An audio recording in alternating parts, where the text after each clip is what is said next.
ngura amafaranga yo kuvoma, bakampemba nkabona icyo ntungisha abo bana, nkahaha, namara guhaha nkaza ngateka, nateka papa ibyo natetse akaza nabyo yasinze akabijyana, tukajya mu buriri tukaryama. Mama yahatigiye abana 4 bakenewe kujya no ku ishuri, ise nabitayeho, nawe nawe uhari. Yazajya ashatse umugore amuzana hano, umugore turananiranwa, amutungira iwabo, umugore arahukana aragenda. Uba yibana wenyine, nukuza nyine dusanga hano tukatuvuga ngo tuzareba aho tujya.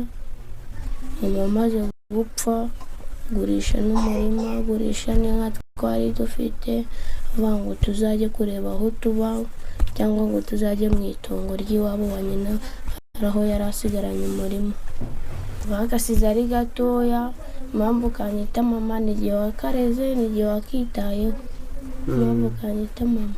Kuryama nawe se ameze neza, turyama ku bintu bimeze nabi, imisambi yacitse, inkari, ibiki.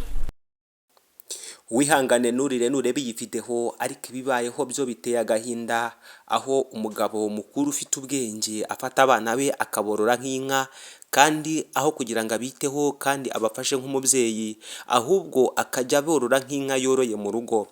Noneho aho akarengane kakomeje kuba akarengane, nyuma y'uko umuryango mpuzamahanga ukomeje kurwana akarengane, igihugu cy'u Rwanda nacyo cyafashe gahunda y'uko kigomba guhangana n'ihohoterwa rikorerwa mu ngo. Ariko uko bwije n'uko bukeye, iri hohoterwa rirakomeza rigenda ryiyongera hirya no hino mu miryango. Abana benshi bafite ibibazo, aho usanga ku mashuri rimwe na rimwe ibi byanga bikabagiraho ingaruka, haba mu myigire yewe no mu mivugire. Bamwe baba ku mihanda, abandi bafata umwanzuro wo guta iwabo bakajya kuba ku muhanda, mu biraro hirya no hino. Ariko ubu uyu munsi noneho aho bigeze, isi iragenda itera imbere, ni nako ibibazo byose bigenda bivuka, aho abagabo cyangwa se abashakanye batakimarana kabiri. Rimwe ugasanga umugabo cyangwa umugore yafashe umwanzuro wo kwirengagiza uwo babyaranye nabo babyaranye, akajya gushaka undi hirya no hino, yewe agatabo yabyaye.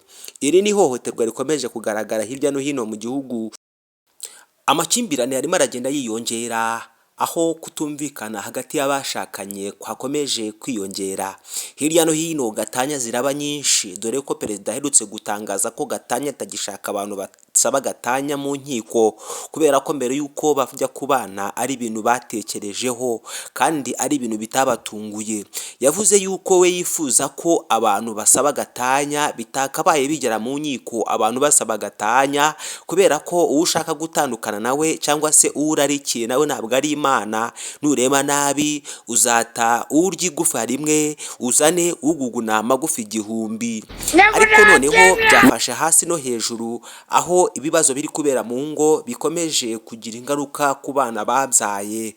Abagore ntibakivuzwa rimwe, abagabo nabo ntuko. Buri wese aba yumva ari umwami mu rugo hirya no hino mu ngo.